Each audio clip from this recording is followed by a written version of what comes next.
So it's not like a literal thing. It's just a narrative, a fun narrative that I've created myself that allows me to understand what I don't understand. Okay.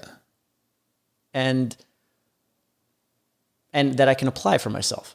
Okay. And so time travel is once you become an observer and once you understand that your inputs matter and that your frequency or your state of inflammation, because they're inversely related, will impact your decision making and will impact essentially your subconscious, because that's what it is. 95% of our system is subconscious. Right. Our motivations, our behaviors, our thoughts, they're all rooted in the subconscious mind.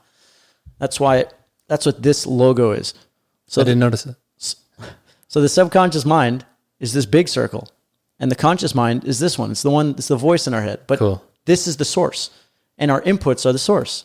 And once you can align them, how often have you tried to do things like before, or people around who want to do things, but they don't change their environment, they don't change their inputs, and they're always repeating? It's transient, like flash in the pan change that doesn't last. Yeah. Exactly, because this hasn't been tackled. Right. This has been tackled, but without the understanding of this, it's fucked. And so does it mean that I actually believe there's a feedback loop? No, that's just how I visualize it. Okay. It's just my creative mind. I don't think it's actually like that. Right. I don't know. That was my question, is because you describe it as if it's something external, but the way that you actualize it, I think, is entirely internal. Right? Like when we talk about like the mind and the subconscious mind and stuff like that, like it's all kind of within that scope. Yeah.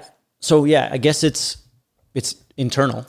So what's the best way, because I know we've had this conversation, but I'm curious like what your current take on what's the best way to deliberately program your subconscious in a new direction or in alignment with who you want to become in some way? Well, it's understand that you're a vessel. Understand that you are the product of your environment.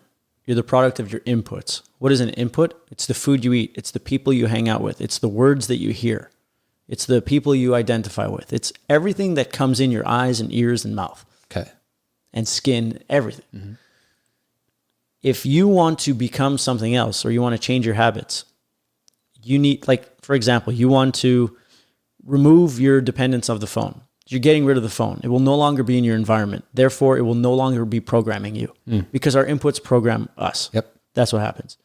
If you want to stop smoking weed or doing drugs, it's going to be very difficult to do that if you're not hanging out, if you're still hanging out with people who are doing drugs. Yeah. Right?